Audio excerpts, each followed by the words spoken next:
2017 may have been the greatest year of gaming ever. Let's get into why.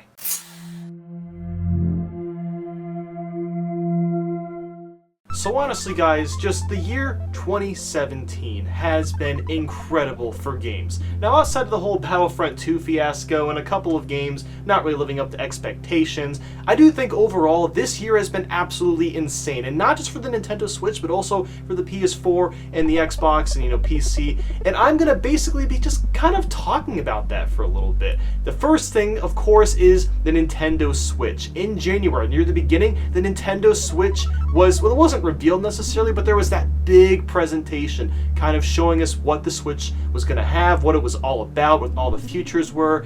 And I think there were a few people that were a little bit skeptical about the system at the time, but I don't know about you, I was super hyped about the Switch, and thankfully it has been a huge success. So that starting off the year was fantastic. And a game that I did not get to play but did also come out in January was Resident Evil 7. Now I've heard a lot of really great things about Resident Evil 7, how it's actually a pretty good horror game, and playing it in VR, it's one of the best VR games as of recently. So that is really cool, and I definitely want to try out Resident Evil 7. I'm a huge fan of Resident Evil 4, and I've played a couple of the old ones, but mostly just Resident Evil 4. I freaking love that game.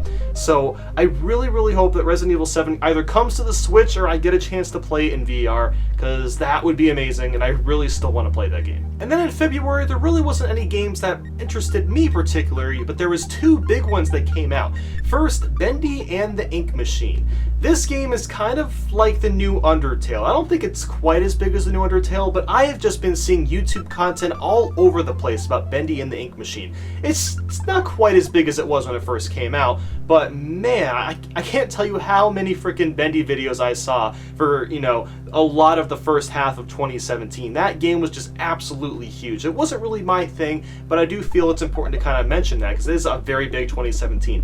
Another game to come out is Horizon Zero Dawn. This is a game that I also didn't get to play, but I heard a lot of people really praising it. It was very similar to Legend of Zelda Breath of the Wild, which is really cool. And then March came around and we finally got our hands on the Nintendo Switch. And that is when everyone was just so relieved and was like, yep, this is a winner right here. This system freaking rocks. And it seems like everyone thinks that, considering how well it's been selling. It's sold over, I think, 5 million, over 7 million units already in its first year.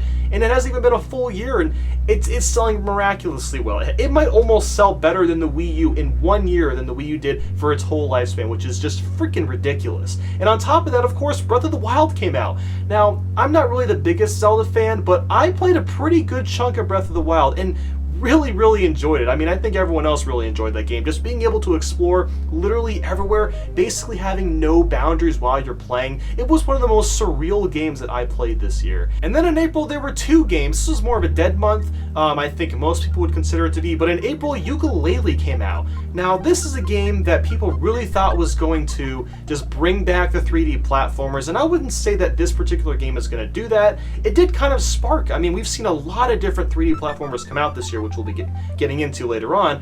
But Yooka-Laylee, while it didn't really live up to the hype, I thought it was a pretty good game. A lot of people thought it was really mediocre. It's still a pretty important game. It kind of just showed that people are still interested in 3D platformers, and we have been seeing so many 3D platformers return from the old days. So it's pretty cool to see that game come out. And again, I enjoyed it. I thought it was pretty fun. It, of course, had its flaws, and it did kind of drag on, but anyway, that's besides the point. And another game that I know not everyone would be interested in, but I was so into Mario Kart 8 Deluxe. That also came out at the end of April. So that was really fun to finally get my hands on. I really loved the battle mode, and I loved that they kind of got rid of all the crappy stages, which was really good. They added some really good characters, like thank you for adding Dry Bones finally, and Bowser Jr. I always thought that was weird that Mario Kart 8 never had Bowser Jr., but it had all the Koopalings. But anyway, Mario Kart 8 Deluxe wasn't really the biggest game to come out on the system, but for me personally, I really enjoyed Mario Kart 8 Deluxe. And then May was another month where there wasn't too many releases, but an interesting release, I guess it's kind of interesting, is Minecraft on the Nintendo Switch. Now obviously Minecraft is on literally every system, but what's strange about this is that Minecraft came out very early on the Nintendo Switch's lifespan, because if you remember, Minecraft took freaking forever to come out on the Wii U. It took like 3 years probably for that game to come out, and by then, nobody cared. Like, Minecraft should have been on the Wii U as fast as it came out on the Switch, because the Switch had only been out for about 2 months, and then Minecraft was already out on the Switch. Another game that I didn't get to try was Injustice 2, and I've heard a lot of really great things about this one. A really phenomenal fighting game. I mean, from what I could tell, all the reviews are really high, and I'm not the most into fighting games, but I know a lot of people were really excited about Injustice 2 coming out, so that's pretty cool. In June is where things started to pick up. Now, going back to fighting games, ARMS actually came out in June. This is another game I was lucky enough to get by Nintendo, and ARMS was a very unique title. Now, it's not really a game for me. It was very fun, I'm not gonna lie. I had a lot of fun playing it, but it's not really a game that kind of hooked me for a long time. It had a really unique fighting style where you could play with the Joy-Cons, and like when your punches are actually kind of accurate, which is pretty cool, and just all the characters and the stages, just the whole way the fighting mechanics, it's a very Nintendo-y kind of game. I know that's not a word, Nintendo-y, but you know what? I think that perfectly describes ARMS. It's a Nintendo-y fighting game.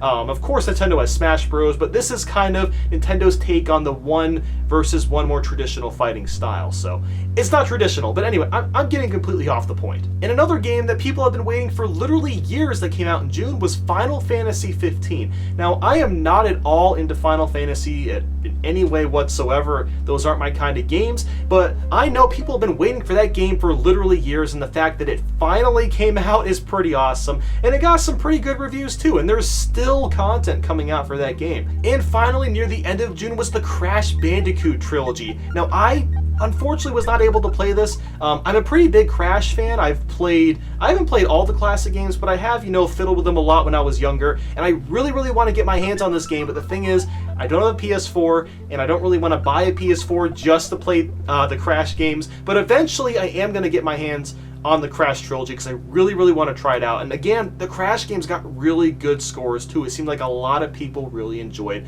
the games, and I just want to play it. I mean, this year has been insane just for callbacks to old school 90 games. I mean, there's Crash, I'm going to get into it more, but there were so many just games that kind of just came back from the dead.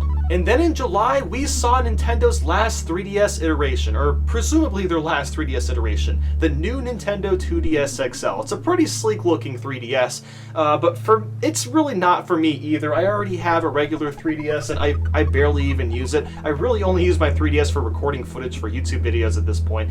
But for people that kind of want to keep playing, 3DS stuff or can't afford a Switch quite yet, the 2DS XL model does look very good, and it's at a pretty affordable price. So, I think it's a good system to end off in, and I'm honestly really hoping this is the last 3DS console Nintendo releases, because I'd like to see them just put all their focus on the Switch. And also, Splatoon 2 came out. Now, I know a lot of people weren't super interested in Splatoon 2. From what I could tell, just kind of from like a general audience, a lot of people were just like, oh, it's just Splatoon 1. Which, to an extent, yes, Splatoon 2 is very similar to Splatoon 1, but Splatoon 1 is freaking amazing. It's one of my favorite, if not my absolute favorite Wii U game of all time. And Splatoon 2 is freaking amazing. I have already put, I don't even want to know, over 100 hours into the game, and that's saying a lot because this year I have played so many freaking games, and the fact that I was able to dedicate over 100 hours, I think like 170 hours into one game is remarkable. Like, whenever I have free time, I'm usually playing Splatoon 2. I freaking adore it. Just everything about it has been improved on for the most part. And when the game first came out, there were still a lot of features that were missing, like, well, you couldn't swap out your gear in between matches, but now you can do that. They're finally adding a lot of new weapons, new stages, a new game mode is coming out soon. I just love that Nintendo's not only providing us new content for Splatoon 2, but it's also all free content.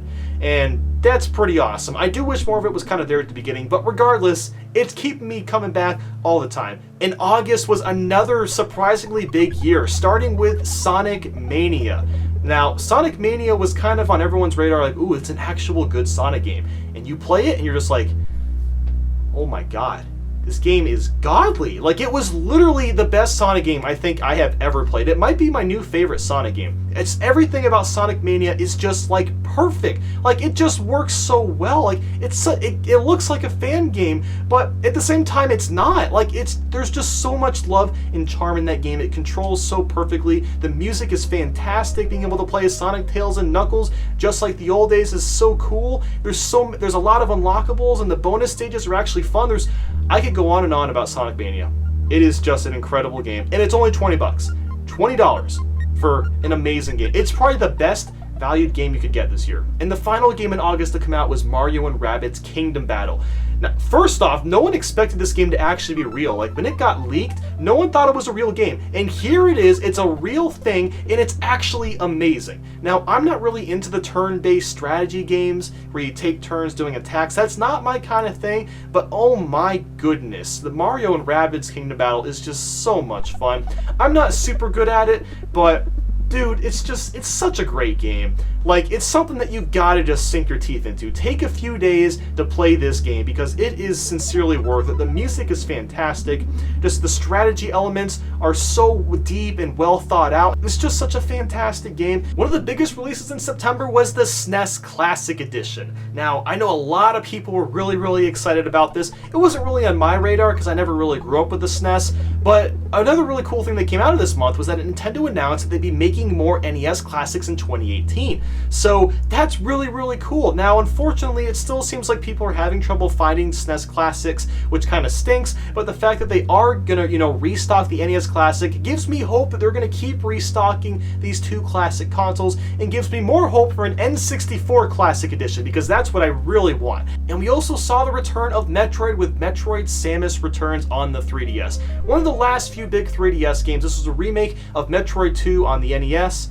I think this was on the Game Boy. You can tell I'm not very familiar with Metroid. Unfortunately, I didn't get to play this game. I do want to try to get into Metroid games like sometime in 2018, if possible. But I heard a lot of people really like this game. There were a couple of flaws with it, but overall, pretty solid Metroid game. And that really makes me excited for Metroid Prime 4. And hopefully that game is going to be really, really fun as well. And then finally, after several years, Cuphead comes out. And oh my goodness, this game is absolutely spectacular. Now, I haven't really made any video content on this game. I just did not have the time to with everything else coming out at that time. But man, I want to make some videos on Cuphead at some point. The controls are perfect. The art style is phenomenal. I mean, just how often do you see a visual style in the 1920s in a game and it actually looks really, really solid? Like, these guys hand drew basically everything. They had to hand draw 120 frames in order to get a 60 frame look and still make it look like a 1920s game. And it just controls perfectly. I mean, I don't even know what else to say. Just play Cuphead. And then in October, A Hat in Time came out. Another fantastic indie game. Oh my gosh. A Hat in Time is seriously heckin' cute. It is one of the best 3D platformers and one of the best indie games I think I've ever played in my life. Now, you guys know how much I love 3D platformers, so this game was just like a dream come true to me. Well, not quite a dream come true, but anyway, that's beyond the point. A Hat in Time was just seriously so much fun, and it's a game that honestly, if you guys like 3D Mario, you will love A Hat in Time, because it is very similar, but it's also very different. Like, A Hat in Time doesn't really feel like a 3D Mario game, but like it kind of plays like one, but the levels themselves are very different. It's really hard to describe what A Hat in Time is. It's truly its own thing. It's its own IP, and that's what makes it so special. There's really nothing quite like it. Like, there's 4 giant worlds, and all of them work in very, very vast and different ways, and the objectives are all extremely unique and creative. It's just a fantastic game, and that is one you have to check out if you haven't already. Another game to come out was Fire Emblem Warriors. Now, this is a game I think a lot of people are going to kind of forget about because the timing of this game coming out was really, really bad. It should have come out, I think, a couple weeks earlier, or maybe sometime in September or something, because Fire Emblem Warriors came out a week before Odyssey. What was happening a week before Odyssey? Everyone was thinking about playing Odyssey, because yes, Mario Odyssey also came out in October, and I have gushed about the game a lot already. I mean, it is one of the best Mario games. I think it's my personal favorite Mario game to this date. I mean, I'm not even going to go into it. I think it's completely obvious how much I like Mario Odyssey, so yes. Bubsy, yes, Bubsy. Why? Why is there a new Bubsy game? I don't know, it just exists. What even is this? What has the world come to? It's just insane. But I just had to bring that up because why? I don't understand why that game exists. It just does. In November, we got Pokemon Ultra Sun and Ultra Moon, and my guess is that this is one of the last big titles for the 3DS, which is why I really wanted to bring it up. And this month, we got Xenoblade Chronicles 2, another game I just have not been able to get to, and will probably never get to just because I will not have time. It's just amazing that it came out this year. Everyone thought Xenoblade Chronicles 2 was going to get delayed to 2018 because of how long it usually takes Nintendo to delay their games sometimes, but this game, it actually came out this year. And it came out not even like at the end of December, but before. And it's really good. I've heard a lot of really good reviews on it. So, no, props to Nintendo, honestly, for just getting that game out. And I'm just going to run over a list of games that I'm already excited for in 2018, which includes the new Shovel Knight DLC. Finally, we're going to get King Knight DLC for Shovel Knight. Super Meat Boy Forever. Super Meat Boy is freaking fantastic, and I cannot wait to play the sequel to that game. Kirby Star Allies. It looks like Kirby Return to Dreamland on the Wii, except, well, it's going to be even cooler. You know, honestly, that game should have online co-op.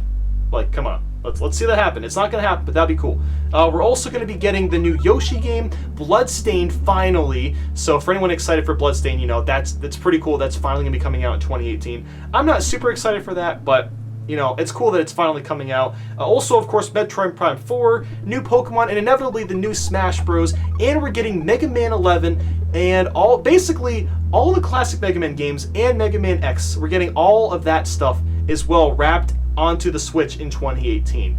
Holy crap, I'm just absolutely amazed with how successful Nintendo has been. And I'm genuinely just impressed. I mean, 2016, think back last year. This time last year, everyone thought the Nintendo was gonna die. Everyone thought just the company that was it. Switch probably won't do well. No one's going to support the system. That's it. I didn't even mention like half of the games that came out on the Switch. I didn't mention Doom or Rocket League or freaking Skyrim. There's a million that I haven't mentioned yet. Even, you know, upcoming ones too. There is so much going on.